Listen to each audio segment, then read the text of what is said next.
Assalamualaikum warahmatullahi wabarakatuh. Perkenalkan, saya Risa Najma yang pada kesempatan kali ini saya akan menyampaikan refleksi mengenai perkembangan kepribadian saya selama kurang lebih 6 bulan terakhir sebagai calon konselor. Dan selama saya belajar, saya mempelajari perkembangan kepribadian konselor. Dan saya mengetahui bahwa konselor itu tidak hanya memahami tidak memahami teori-teori saja, tetapi juga bisa memahami kualitas pribadi diri saya. Dan perkembangan yang saya rasakan yaitu dalam aspek empati. Sebelumnya saya melihat permasalahan orang lain berdasarkan sudut pandang saya sendiri. Namun setelah saya mempelajari konseling, saya mulai belajar untuk memahami perasaan, pikiran, dan pengalaman orang lain tanpa langsung memberikan penilaian. Selain itu juga saya mengalami perkembangan dalam kemampuan refleksi diri.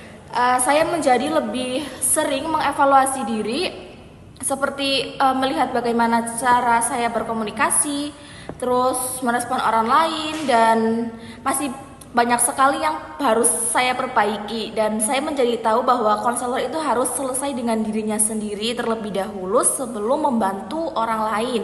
Dan dalam aspek integritas, saya belajar untuk menjadi pribadi yang lebih baik, seperti bertanggung jawab, menjaga kepercayaan, dan memahami pentingnya etika. Dan saya juga sadar bahwa seorang konselor itu harus mampu menjaga sikap dan perilaku, karena konselor menjadi seseorang yang akan dipercaya oleh klien. Lalu perubahan nyata yang saya alami selama 6 bulan terakhir ini, saya merasa saya bisa mengendalikan emosi saya, seperti sedikit lebih sabar, terus menjadi pendengar yang baik.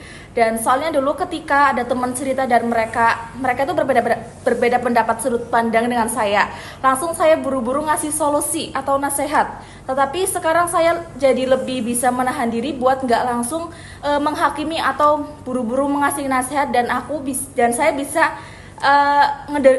ngedengerin dulu sampai dia selesai cerita, baru saya kasih sudut pandang saya.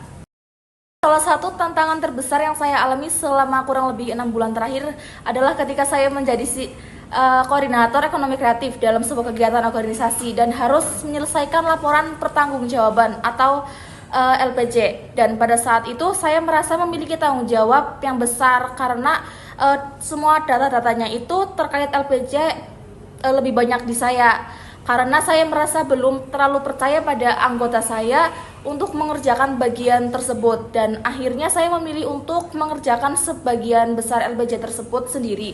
Di sisi lain, pada waktu yang sama saya juga sedang menghadapi banyak tugas di perkuliahan, dan itu membuat pikiran saya menjadi terbagi, sulit fokus, dan merasa cukup tertekan karena harus mengatur banyak tanggung jawab dalam waktu yang bersamaan. Dan saat menghadapi kondisi tersebut, saya merasa lelah, khawatir, dan kadang juga merasa terbebani karena merasa harus menyelesaikan semuanya sendiri.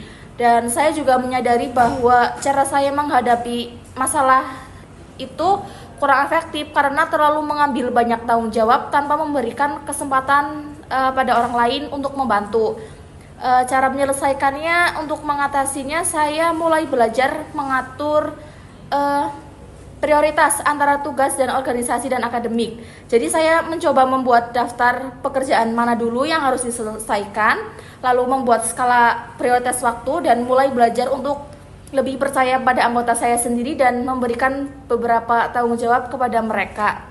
Dan saya juga belajar untuk berkomunikasi dengan lebih terbuka agar pekerjaan tidak hanya bergantung pada satu orang atau pada saya sendiri. Dan pelajaran yang didapat dari pengalaman tersebut, saya mendapatkan pelajaran bahwa dalam sebuah kerjasama, seorang pemimpin atau anggota tim tidak harus mengerjakan semuanya sendiri. Lalu ada kepercayaan, komunikasi, dan kemampuan bekerja sama itu sangat penting ya, karena tujuan kan dapat tercapai dengan lebih baik jika kita bersama-sama gitu. Dan pengalaman ini juga membantu aku buat mengembangkan potensi pribadi saya sebagai calon konselor, terutama pada aspek tanggung jawab, komunikasi, pengelolaan emosi, kemampuan bekerja sama, dan lebih percaya pada orang lain.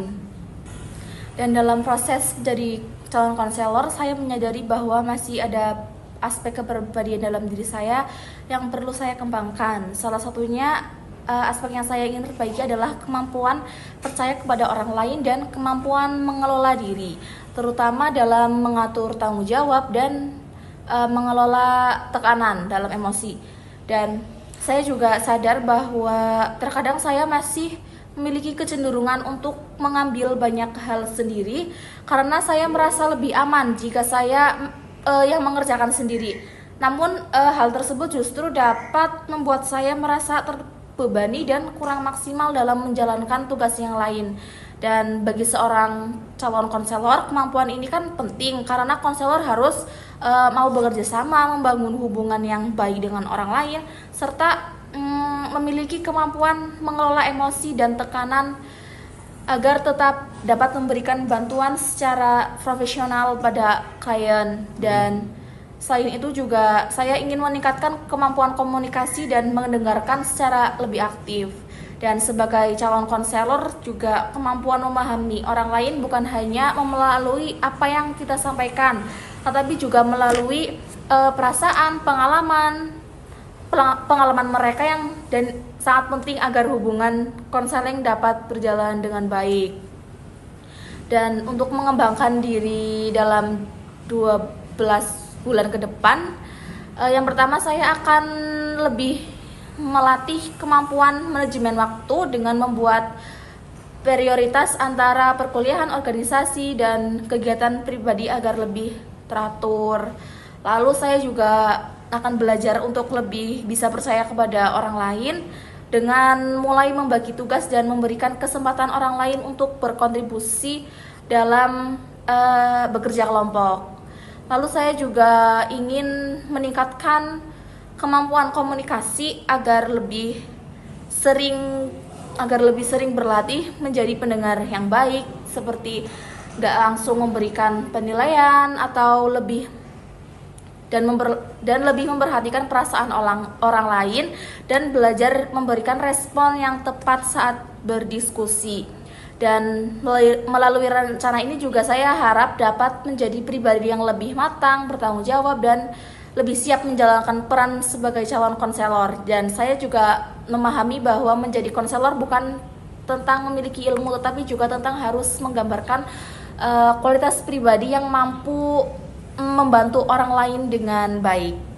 Dari teman-teman saya, dan saya mampu dinilai memiliki empati yang baik, mampu mendengarkan, peduli terhadap orang lain, bertanggung jawab, serta memiliki komunikasi yang nyaman. Dan kelebihan saya mungkin ramah, humoris, dan mudah memahami kondisi orang lain. Dan hal yang perlu diperbaiki yaitu lebih percaya diri lagi saat presentasi agar penyampaiannya itu lebih jelas. Lalu ada persamaan dan perbedaan pendapat juga, dan persamaannya itu semua itu teman saya dan keluarga saya menilai saya sebagai orang yang peduli dan bisa menjadi pendengar yang baik. Dan perbedaannya ada yang melihat bahwa saya sudah cukup dewasa dalam menghargai masalah, tapi ada juga yang memberi masukan agar saya lebih terbuka lagi terhadap perasaan saya sendiri. Dan saya sangat setuju dengan penilaian orang-orang yang saya untuk berikan umpan balik kepada saya, terutama dalam hal kepedulian dan mendengarkan orang lain. Namun saya juga menyadari masih perlu meningkatkan rasa percaya diri. Dan mungkin untuk rencana tindak lanjut ke depannya, mungkin saya akan lebih melatih kemampuan komunikasi saya, lalu juga bisa mengurangi rasa gugup saat berbicara di depan dan lebih terbuka lagi dalam memahami diri sendiri.